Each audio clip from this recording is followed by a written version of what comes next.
Hello, everyone, and welcome back to Film Optix. My name is Christian, and I have Devin here with me as always today, and we're going to be reviewing 1917, directed by Sam Mendes and written by Sam Mendes and Christy Wilkins Cairns, and stars Dean-Charles Chapman, George MacKay, Danielle Mays, just to name a few, and Richard Madden.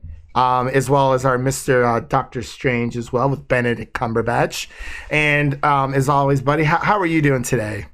I'm doing swell. How about you? I'm doing great. We just got done with one podcast and we're hopping over to the other. You know, gotta split it up and have some fun. You know, it's gonna be. I think it's gonna be a good night. But I'm more excited for as we were talking the last podcast about NFL weekend. You know, we got the Titans and the Chiefs going head to head, so that'll be pretty crazy. But do you watch the game yesterday between the Seahawks and the Packers? I did. It was. Were you rooting for? Yeah, it was pretty good. I went to this one bar in town, and it's normally a Seahawks bar, but of course, the Packer fans were on the first floor, and then the Seahawks fans were on the second floor. But it was like they had very, very strict rules. Like if you were a Packers fan and you went upstairs, like there was like a president of like the Seahawks fan club here in Nashville. It was really weird. But like if you went upstairs wearing like Packers gear, like I guess they had like too many fights or something last year when these two teams went, or just in general, whatever team the Seahawks faced, like they could not be upstairs. It was like legit segregation. It was weird. But I can kind of understand that because, they want to kind of, not get into as many fights as possible, kind of, dodge that bullet. But yeah, man, I was actually kind of glad that Green Bay took it home because those Seahawks fans were like really, really annoying. So yeah, congratulations to the Green Bay Packers. But anyway, yeah. So anyway, as I said, we're going to be reviewing 1917, and let me read the synopsis here before we get straight into it. So two young British soldiers during the First World War are given an impossible mission: deliver a message deep in enemy territory that will stop 16,000 men, or 1,600 men, excuse me. Wow, I cannot read today. And one of the soldiers' brothers from walking straight into a deadly trap. And as I said before, this is directed by Sam Mendes. This is a film that everybody's been talking about when it comes to the whole one-shot editing technique. I know that Birdman did something very similar. So this is pretty much the second movie to kind of tackle this method of film editing. So I guess just want to get your thoughts about this really quick, Devin, before we go into spoilers. So we'll have a little bit of a non-spoiler section for those who haven't seen the movie yet, because this was technically released on Christmas here in the States and then had a wider release this past weekend. So what were your initial thoughts about it? When I first got out of the movie on Sunday yesterday, I just kept thinking it was a near masterpiece. It really did blow me away what I watched. Okay.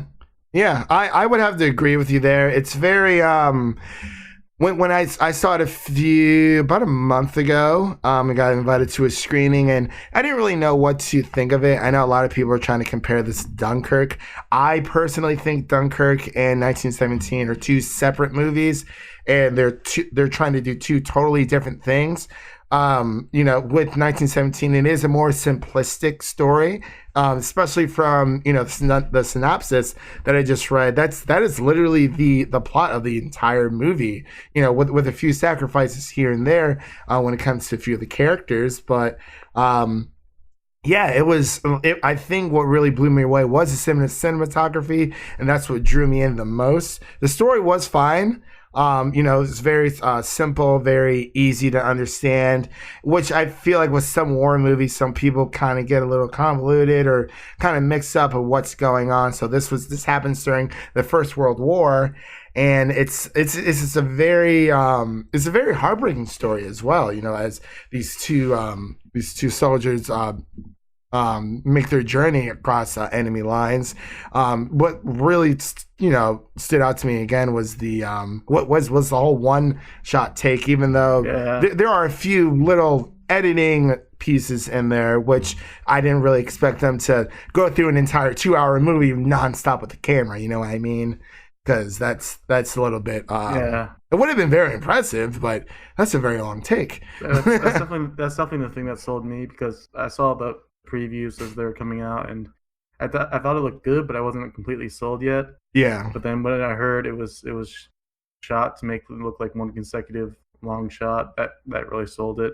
It was like the differentiator from what could have been just a basic World War I movie. Definitely changed my mind about things, because I love Birdman, and it's a very similar concept. So, and it's just very impressive to pull that off. I think I watched some videos about how they did it, and I think they did it in 7 to 8 minute intervals is what they did the scenes in. Yeah.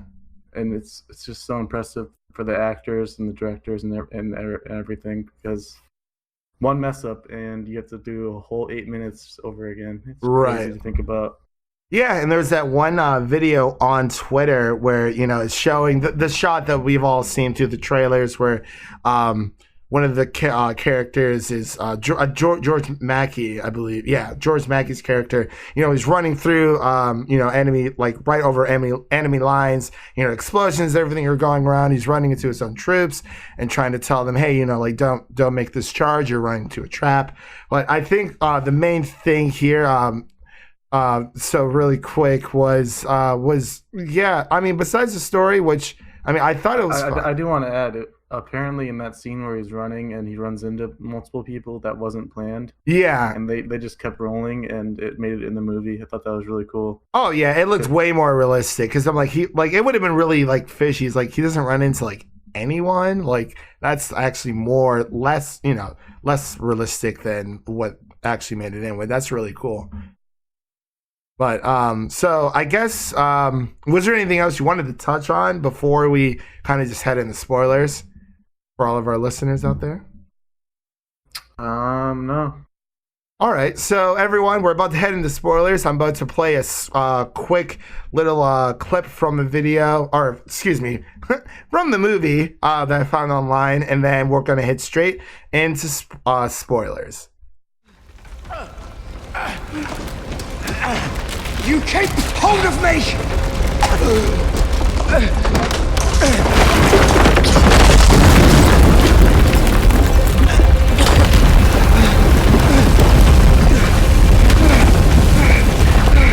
We need to keep moving! Come on! I can't see! I can't see! Oh, stop! It's a mine shaft! But we have to jump! Come on! You're going to have to jump! Just jump! I can't see! You need to trust me! Jump! All right, and we're back. We're in the spoiler section. We're here, and we're ready to talk about this movie. It's going to be a hoot and a half, I should say. But yeah, so what did you think? I wanted to ask you really quick, Devin, about what did you think about the story overall? Did it really get you to care for these characters? Did you feel any type of way about it, or were you just kind of like there for the cinematography? I definitely did enjoy this story. I like how they're just, the two main characters are just two guys. Like, they're very relatable, just normal guys. And the director said he wanted to cast two quote unquote nobodies, which they were, but in a way, yeah, not anymore. But right, yeah. I think this. Sorry, go ahead. Yeah, he wanted to cast two nobodies, and I definitely agree with that, because it just adds to the humanity of it, and adds to just relating to these characters, even though they're in a war and we weren't born yet. yeah, that's true. Especially with Dean-Charles Chapman. I mean, he played King Tommen in Game of Thrones. He was there for a while, but I've seen him in something else, and I can't remember what movie it was. And I've definitely seen George MacKay in a few other films as well. But there's a nice few little surprises there. You got Richard Madden, aka you got Mr. Robb Stark from Game of Thrones as well, and we also got Benedict Cumberbatch. Yeah, I really liked like the ancillary characters like that kept popping up, because they were all like known actors, but that just kind of added to the scenes they were in, because it really piqued your interest when things could have gotten dull. They piqued your interest and kept you engaged. Yeah. You already mentioned Richard Madden. There was Benedict Cumberbatch, Andrew Scott. That's right. And then Scott. also Mark Strong was also one of them that popped up. Oh yeah, I totally forgot about him. But yeah, and I think with these bigger actors, they took a lot, obviously like a really big back seat, but I think that added a lot more to the film. But I mean, the story did really move me. I understand. Like, actually, I was talking to my boss about it today because he saw it over the weekend. He's a veteran, and I asked him, hey, like, what did you think of 1917? And he didn't really like it all that much.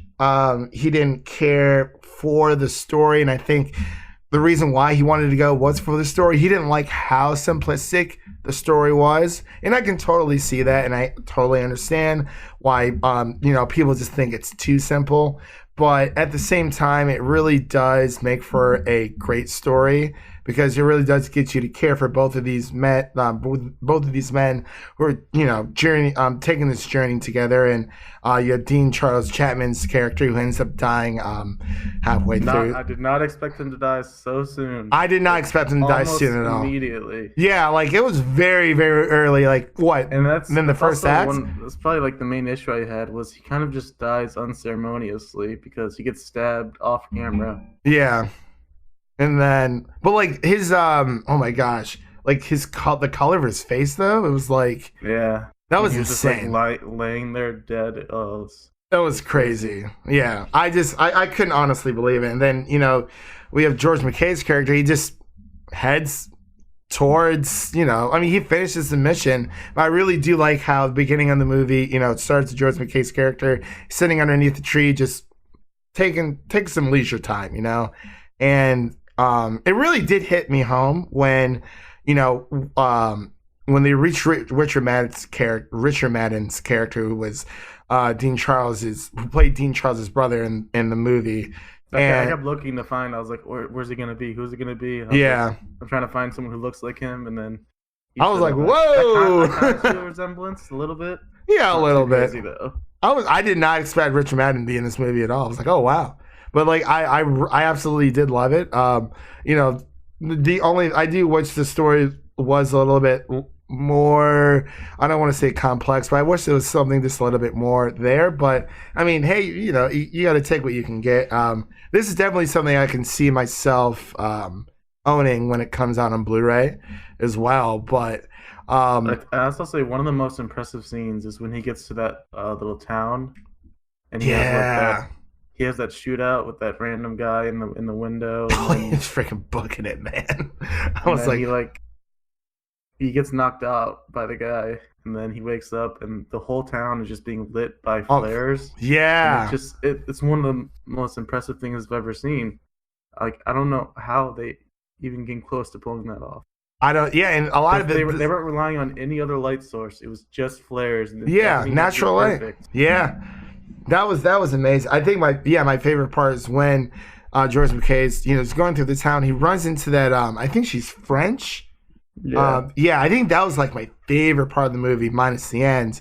But it was a breathtaking movie, man. They're honestly like I could talk about this stuff all day, and I'll just end up repeating myself. But it really was a great film, and I hope more people see this film. Because I think it is very important that this is the definition of cinema. It really is jaw drop. Yeah, and it's Sam Mendes has done a fantastic job with this, and he was even surprised at the Golden Globes when he won Best Picture, and he was like, "What?" He's like, "What just happened?" And I'm like, "You won. That's what just happened, But was there anything else you wanted to touch on that you think is worth noting?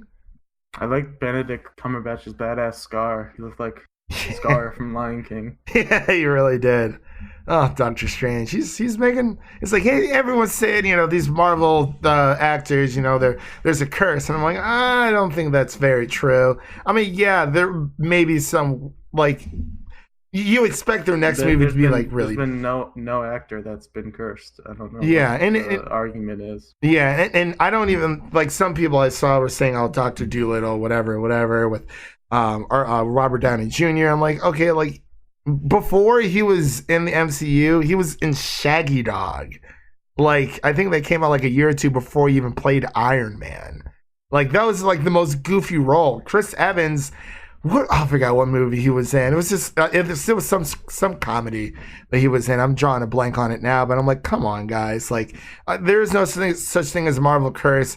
Actors take jobs to where, you know, they think they're going to get paid adequately and they are interested in the story. And as long as they're having fun and they're getting treated fairly, there is really nothing else to it, to be completely honest. I mean, they're going to get paid either way. So, I mean, good actors in bad movies all the time, they still get paid. Why do they care?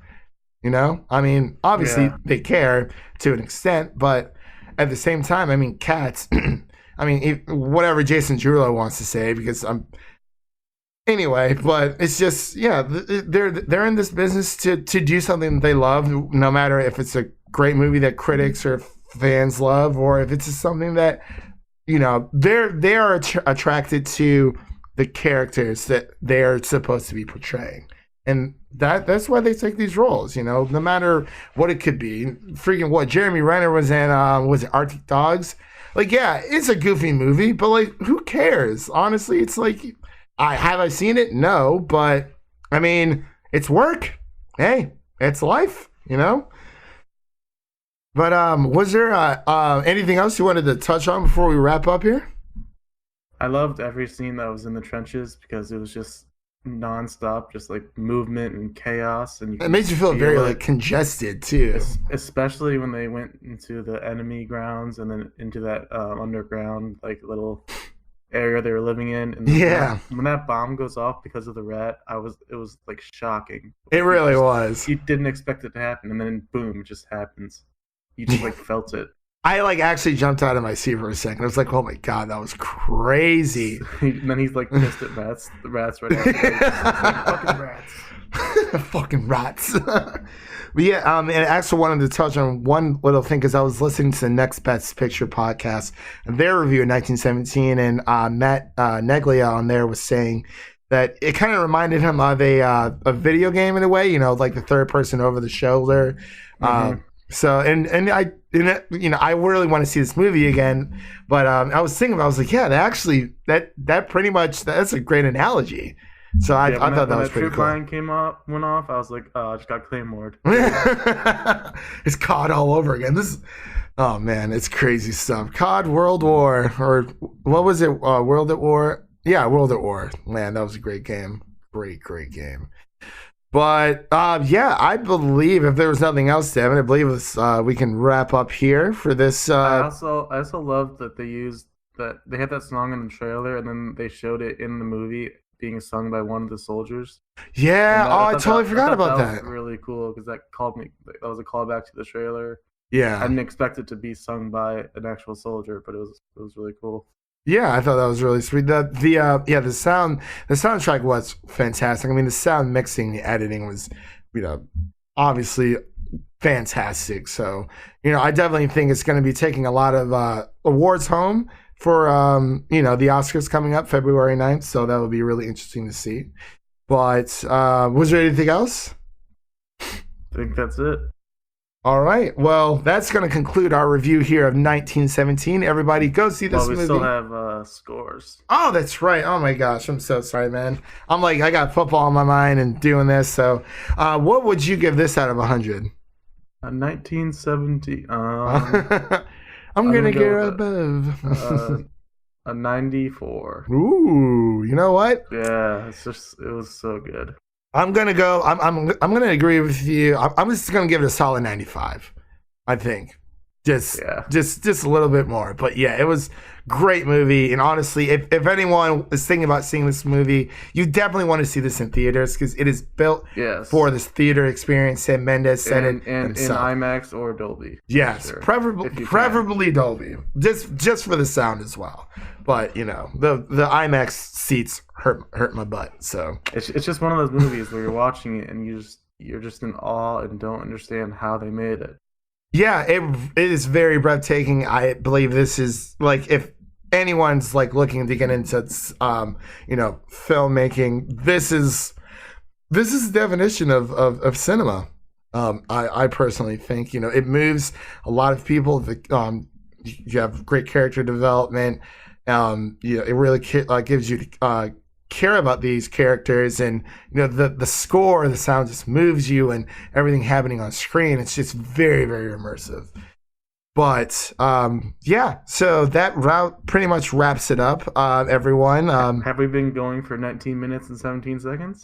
We have been going for 1959. Holy crap! Oh, there we go. But yeah, that was that was nice. That was a nice touch. And you know what? That actually would have been cool. It's like we're gonna give 19. We're gonna give the. You're gonna have to edit out a minute or two to get it down to 19. You know what? I'm going to try. I'm going to try my best. Definitely. But again, that wraps it up here, folks. We're going to go watch some Tigers beat up some more Tigers on the football screen here.